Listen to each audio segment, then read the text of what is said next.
Skylab, our nation's first scientific laboratory beyond Earth. It will take its place in orbit about our planet in the spring of 1973. A product of the technology which has borne men to the moon, it marks the beginning of a drive to capitalize on major new opportunities to enrich the lives of men. Already, Skylab's major units, including the workshop, the airlock, the docking structure, the solar observatory, are in the final stages of manufacturing. Systems are being tested in preparation for the joining and integration of the entire assemblage. The workshop, which will be both home and laboratory for 3 teams of astronauts and astronaut scientists, is in the final stages of manufacturing. Built by McDonnell Douglas in Huntington Beach, California, the workshop is undergoing final factory checkout. The final systems and scientific equipment are being installed. The workshop has been powered up for the first time. By midsummer, it will be ready for the long journey by barge from California to the Kennedy Space Center launch site. Meanwhile, the business of testing, one of the most dominant processes in any space program, is in the final stages. Structural and dynamic tests are giving us final assurance that the workshop is flight-worthy. Systems tests are giving us confidence that equipment is properly designed and manufactured. Functional tests are giving us proof that crew compartments are ready for occupation in space. Overall, the workshop is moving steadily toward its integration with other units of Skylab. In the meantime, the airlock had already begun the process of integration with other hardware. Built by McDonnell Douglas in St. Louis, the airlock, which is both a passageway and a control and communication center, was essentially completed with manufacturing and factory checkout. Almost simultaneously, the docking structure, or multiple docking adapter, which is both the entranceway to Skylab and an experiment station, was virtually finished. The structure was built by the Marshall Space Flight Center. The equipment was installed by Martin Marietta in Denver. And the multiple docking adapter was shipped to McDonnell Douglas in December 1971. The adapter has been mated temporarily with the airlock to make certain the two fit together properly. Next, they will be separated, final equipment will be installed, and they will be rejoined, this time permanently. Together, they will be put through a gauntlet of tests, then shipped by barge to the Kennedy launch site. The final major unit, the Manned Solar Observatory, has been assembled at Marshall, and the equipment is being checked out.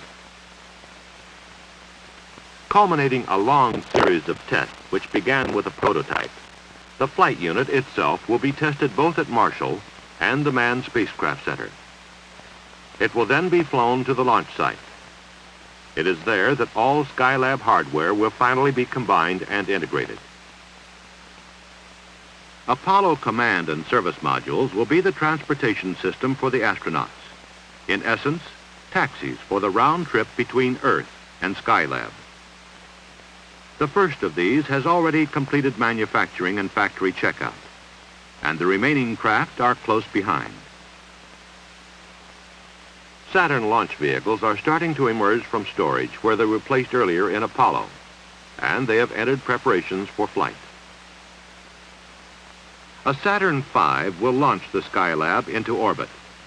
The smaller Saturn 1Bs will launch the command and service modules. Throughout the manned space flight program, virtually the same facilities used for Apollo operations will be used for Skylab. At the Kennedy Space Center, the Complex 39 facilities used to check out and launch lunar vehicles will be used for Skylab missions. A special pedestal was built to permit the launch of Saturn 1B vehicles from Complex 39. At the Manned Spacecraft Center, Skylab flights will be directed from the same mission control facilities used throughout Apollo. At Marshall, the mission support facility used in Apollo will again be used in Skylab. And the communications network, which has been used from the beginning of American manned space flight, will now be used in Skylab. Already, scientists and engineers are deep into the detailed planning of missions, and other experts are preparing the necessary computer programs. Concurrently, flight crew training programs are in full motion. Mission simulators have been received and installed at the Manned Spacecraft Center. The flight crews have been announced. The first, Charles Conrad, Joseph Kerwin, and Paul Weitz. Skylab astronauts are familiarizing themselves with the hardware, for instance, biomedical and crew equipment. They are working with equipment in the weightless conditions which can be induced by aircraft flying roller coaster-like arcs. They are studying and evaluating equipment and operations underwater, a condition which in some ways approximates actual weightlessness. In addition to other preparations, each flight crew member will spend a minimum of 1,500 to 2,000 hours training expressly for his role in Skylab.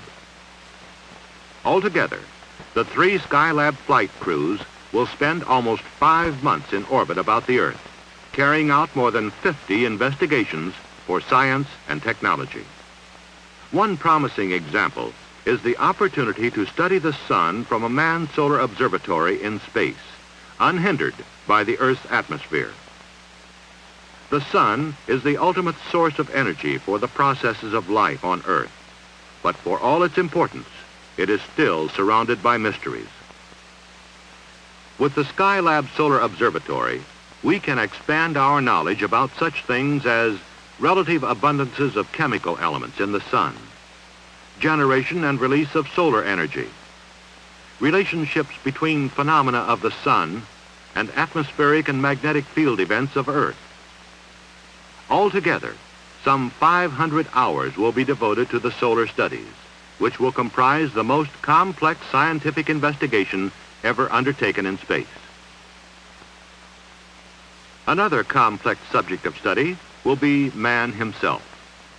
For all our experience in space, there are still major questions about how the human body and mind will respond to space flights lasting 4 to 8 weeks. In Skylab, for the first time, a physician and a specialized medical facility will be sent aloft to measure and evaluate man's ability to live and function in space. Yet another important scientific undertaking is the one for developing and evaluating instruments for studying the Earth from space.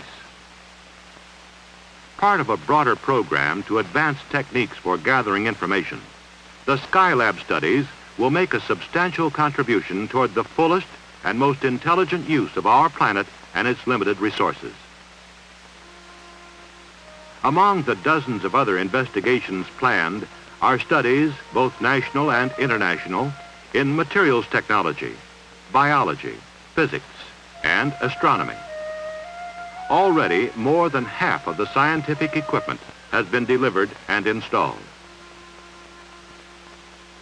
In Skylab, our first scientific laboratory beyond Earth, we can conduct a whole new regime of experiments especially suited for space.